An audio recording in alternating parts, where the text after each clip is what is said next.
오늘의 말씀은 베드로전서 1장 1절에서 6절 말씀입니다. 예수 그리스도의 사도 베드로는 본도, 갈라디아, 갑바도기아, 아시아와 비두냐에 흩어진 나그네, 곧 하나님 아버지의 미리 아심을 따라 성령의 거룩하게 하심으로 순종함과 예수 그리스도의 핏부림을 얻기 위하여 택하심을 받은 자들에게 편지하노니 은혜와 평강이 너희에게 더욱 많을지어다. 우리 주 예수 그리스도의 아버지 하나님을 찬송하리로다.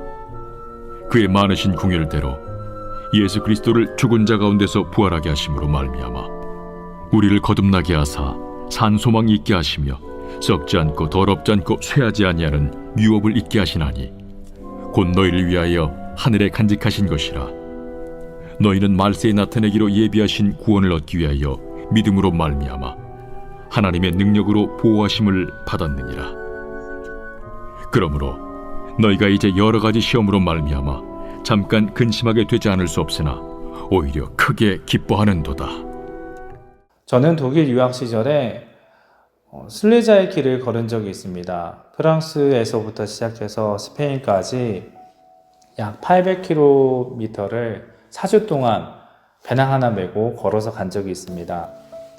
그 먼 길을 걸어서 가다 보면 처음에 염려와 걱정으로 챙겨온 무거운 짐들, 여분의 짐들을 길 위에 버리게 됩니다. 저만 그랬던 것이 아니라 그 길을 걷는 사람들이 버리고 간 짐들을 보게 됩니다. 그것을 보면서 정말 소중한 짐들은 몸에 지니면서 가지 않고 가벼운 몸으로 길을 나서야 한다는 것을 그때 몸소 체험하게 되었습니다. 그리고 800km의 순례자의 길을 걸으면서 성경에서 우리를 나그네라고 부르는 것을 실감하게 되었습니다. 오늘 본문 베드로전서 1장 1절에는 예수 그리스도의 사도 베드로는 본도, 갈라디아, 갑바도기아, 아시아와 비두니아에 흩어진 나그네, 그 나그네라고 불리는 사람들에게 편지를 쓰고 베드로 사도가 편지를 쓰고 있습니다. 그들은 그리스도 이름 때문에 이웃들에게 미움을 받고 재산을 빼앗기기도 하고 억울하게 고소를 당하기도 했습니다. 그렇게 정착하지 못하는 나그네처럼 세상에서 흔들리며 살았던 사람들이었습니다. 그런 이들에게 베드로는 편지를 쓰고 있습니다. 너희의 가장 소중한 것은 이 길 위에 있지가 않다. 그것은 아무도 손대지 못하는 곳에 간직되어 있다. 베드로는 그 나그네들을 베드로전서 1장 2절에서 곧 하나님 아버지의 미리 아심을 따라 성령이 거룩하게 하심으로 순종함과 예수 그리스도의 핏부림을 얻기 위하여 택하심 받은 자들에게 라고 이야기하고 있습니다. 흩어진 나그네의 정체는 그냥 떠도는 사람이었던 게 아니라 세상이 시작되기도 전에 아버지 하나님께서 미리 아시고 택하신 사람들이라고 합니다. 그 택하심은 그들이 잘나서도 아니고 그들이 무엇을 이루기도 전에 하나님께서 먼저 택하신 것입니다. 그리고 그것은 성령께서 그들을 또한 거룩하게 구별했다고 말씀하고 계십니다. 그 거룩함으로 그 구별하심으로 인해서 두 가지 열매가 맺혀지는 것을 살펴볼 수 있습니다. 하나는 순종하는 새로운 삶이고 또 다른 하나는 예수 그리스도의 피로 죄가 씻기는 것입니다. 예전 구약의 성전에서는 제사장이 짐승의 피를 뿌려 거룩한 하나님과의 그런 만남을 가질 수 있게끔 관계가 언약에 이어질 수 있게끔 했습니다. 그때 그 피는 매일 그리고 매해 다시 뿌려져야 했습니다. 하지만 이제 성령께서 예수님의 피를 우리 마음에 뿌리신다고 하십니다. 예수님이 십자가에서 흘린 피는 곧 우리를 하나님과 언약으로 묶는 그런 피였습니다. 아버지께서 먼저 택하시고 아들이 피 흘리시고 성령께서 거룩하게 하시는 것, 그 삼위일체 하나님께서 한 사람의 나그네를 붙드십니다. 이 나그네는 결코 홀로 걷는 사람이 아니었던 것입니다. 오늘 말씀 3절과 4절에는 이 나그네들을 향해 편지를 쓰면서 하나님 아버지를 찬송하리로다 라고 권면합니다. 베드로전서 1장 3절과 4절 우리 주 예수 그리스도의 아버지 하나님을 찬송하리로다. 그의 많으신 긍휼대로 예수 그리스도를 죽은 자 가운데서 부활하게 하심으로 말미암아 우리를 거듭나게 하사 산 소망이 있게 하시며 썩지 않고 더럽지 않고 새하지 아니하는 유업을 있게 하시나니 곧 너희를 위하여 하늘에 간직하신 것이라. 베드로가 찬송하는 이유는 하나님께서 우리를 거듭나게 하셨기 때문입니다. 우리는 선하신 하나님을 떠나 죄 아래에 있었던 사람들이지만 하나님께서는 그런 우리를 내버려 두지 않으시고 하나님의 크신 긍휼로 택하셔서 다시 태어나게 하셨습니다. 그 일은 예수 그리스도께서 죽은 자 가운데서 다 살아나심으로 가능한 일입니다. 십자가에 못 박혀 돌아가신 예수님의 무덤이 비었기 때문에 부활하셨기 때문에 우리의 소망도 살아있는 것입니다. 그래서 산 소망, 곧 살아있는 소망이라고 이야기하고 있습니다.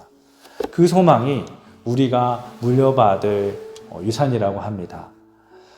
옛 이스라엘도 구약에서 보면 유산을 받았습니다. 애굽에서 건져낸 하나님께서 가나안 땅을 선물로 주시고, 근데 그 땅은 지켜지지 못했습니다. 이스라엘 사람들이 우상으로 더럽히게 했고, 그리고 그것으로 인해서 전쟁으로 짓밟히고 빼앗기고 결국 나라가 망하면서 황폐하게 되었습니다. 그렇게 땅의 유산은 사라졌던 것입니다. 그러나 우리의 것은 다르다고 말씀하고 계십니다. 썩지 않고 사라지지 않습니다. 어떤 군대도 부수지 못하는 곳에 있다고 이야기합니다. 더럽혀지지도 않고 재와 녹이 닿지 못하고 새하지 않는다고, 세월이 흘러도 바래지 않는다고 이야기하고 있습니다. 왜 그렇습니까? 바로 하늘에 간직하신 것이기 때문입니다. 도둑도 들지 못하고 불도 태우지 못한 곳, 하나님께서 친히 두신 그곳에 바로 우리의 유산이 있습니다. 여기서 질문을 하나 할 수 있습니다. 그렇다면 그 유산이, 우리의 유산이 하늘에 있다면 이 땅을 걷고 있는 우리는, 나는 어떻게 되는 것입니까? 그 하나님 유산을 향해 가는 그 길에 지쳐 쓰러지면 그 유산이 무슨 소용이 있겠습니까? 오늘 말씀 5절과 6절에서 답합니다. 너희는 말세에 나타나기로 예비하신 구원을 얻기 위하여 믿음으로 말미암아 하나님의 능력으로 보호하심을 받았느니라. 그러므로 너희가 이제 여러 가지 시험으로 말미암아 잠깐 근심하게 되지 않을 수 없으나 오히려 크게 기뻐하는도다. 유산만 간직되는 것이 아니라 우리의 그 유산을 향해 걸어가는 나 또한, 우리 또한 하나님의 보호하심을 받고 있다고 말씀하십니다. 내 힘으로 그 산소망 유산을 붙드는 것이 아니라 하나님의 능력으로 지켜진다고 말씀하고 있는 것입니다. 오늘도 내일도 그리고 마지막 그날까지 하나님께서 우리를 붙드시고, 그리고 하나님께서 주시는 유업은 우리를 위해 간직되고 있습니다. 하나님이 붙드시는 그 두 손이 우리와 그 유산을 보호하신다고 말씀하고 계십니다. 그래서 우리는 시험 가운데서도 기뻐할 수 있습니다. 시험이 없는 것은 아닙니다. 본문은 정직하게 이야기하고 있습니다. 잠깐 근심하게 되지 않을 수 없다고. 믿는 사람들도 당연히 감정이 있고 근심이 있습니다. 눈물이 나면, 슬픔이 있으면 눈물이 나고, 그리고 아프면 앓는 소리를 합니다. 그러나 오늘 말씀에 그 근심은 잠깐이라고. 하지만 우리의 그 소중한 산소망 유산은 영원하다고 말씀하고 계십니다. 잠깐 떠올려 보시기 바랍니다. 잠깐과 영원, 그리고 근심과 기쁨, 이걸 두 개를 저울 위에 올려놓는다고 한다면 영원은 잠깐을 이겨내고, 또한 이것을 본다면 근심 또한 기쁨으로 이겨낼 수가 있는 것입니다. 그래도 마음 한편에서는 이런 질문이 맴돌 수 있습니다. 말은 참 좋지요. 그런데 저는 하나도 기쁘지 않습니다. 눈앞에 있는 근심이 내 현실이고 기쁨은 보이지도 않습니다. 이거 어떻게 억지로 웃으라는 얘기입니까? 아닙니다. 성경은 억지 웃음을 강요하는 것이 아닙니다. 없는 척하라고 하지도 않습니다. 기쁨은 근심을 밀어내는 힘이 아니라고 전하고 있습니다. 그 근심하는 우리의 그 자리에서 그 자리 곁에 깊은 데서 솟는 감히 근심이 엄접할 수 없는 그런 기쁨의 샘이 있다는 사실을 떠올리라고 얘기하고 있습니다. 그 기쁨의 샘, 그것은 내 형편이 좋아서 솟아나는 것이 또 아니고 내 능력으로 할 수 있는 건 더더욱 아니고요.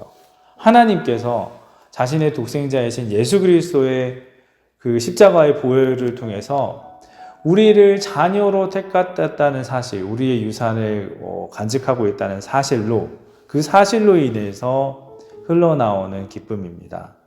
우리가 하나님의 자녀다라고 하는, 우리의 아버지는 하나님이시다라는 그 믿음을 우리의 마음에 담을 때 기쁨이 흘러나온다는 것입니다. 그리고 이 모든 무덤은 살아계신 죽음을 이기고 영원을 이루신 예수님께서 계시기에 나를 붙드시는 손 하나님의 권능, 그 죽음을 이기신 권능, 그것을 믿음으로써 솟아나는 그 기쁨의 셈입니다. 우리의 기쁨은 헛된 그냥 낙관으로 얻을 수 있는 것이 아닌 것입니다. 무덤, 죽음을 이기신 분, 예수 그리스도께서 우리의 보증이 되시고 그것으로 인해 우리는 하나님 자녀로서 얻는 그 기쁨입니다. 우리는 가벼운 몸으로 길을 걷는 나그네입니다. 우리의 소중한 것은 바로 이 길 위에 있지 않기 때문입니다. 그것은 하늘에 간직되어 있고 하나님께서 보관하고 계십니다. 하나님께서 그리고 그것으로 향해서 인도하심으로 우리가 가장 소중한 것을 향해 나아가게 하십니다. 우리는 오늘 정직하게 자신에게 물어보길 원합니다. 나는 진정 주님 안에서 기뻐하고 있는가?